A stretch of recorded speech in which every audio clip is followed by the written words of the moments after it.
Hadin ke jingsha siat yap jong ki tourist lane kita ki nong jengok kai perthei hapo Pahalgam ki pai ba nong shong kari India kila lengo ngan bat kumjuru ki nong pendon kam Twitter hapo kari hibro koi ba ka khubor ka bala yo I ha koi na ki Twitter post ka bala tho da we na ki riu pau khmat ka Bollywood bat baderu u senior citizen hapo kari u AMITAB BACCHAN da ka bala tho kumne bat hakata ka jing tho ru latho tang da u number u badai T sunlight sunriu dash klem dabu kikintin katheu shano bat umut banong kumno kani ker konteks jong une u star ka Bollywood kalapan lengo ya ki babun balang hapo kari India donru ki pai ba ki bakwa ban tip ya ki jingmut jong kite ki number donru ki babein bat sni ba umnang ban kren ban sngolem kat kete ke jingjia ba sngosi namar kata inok pendon kam Twitter boro ki kwa ba u AMITAB BACCHAN daladehu un penshai ya ki jingmut jong kite ki number ki ba ulapus ha Twitter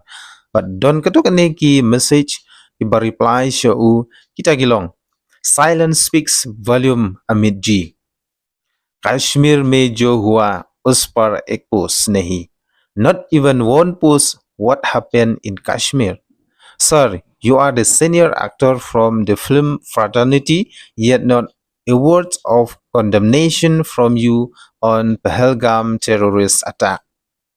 You should have posted a clear and unambiguous post, sir. Pahalgam incident pe kuch boliye. Say something about the Pahalgam incident. But habangi phai pade she KIWEI ki actor bapao ka Bollywood kila pen iya ki jing sngolem but kila kan tho joru ya kirkom hertma but siat yap na phang kite ki leno muslim kumu actor Akshay Kumar ula tho kumne horrified to know of the terror attack on tourists in Pahalgam. Sheer evil to kill innocent people like this. Nangta sa usanu suit ulato strongly condemned to cowardly terrorist attack on innocent tourists in Kashmir. Pat kumjuru ka Revna Tandon kalaong nangta ulato strongly condemned to cowardly terrorist attack on innocent tourists in Kashmir.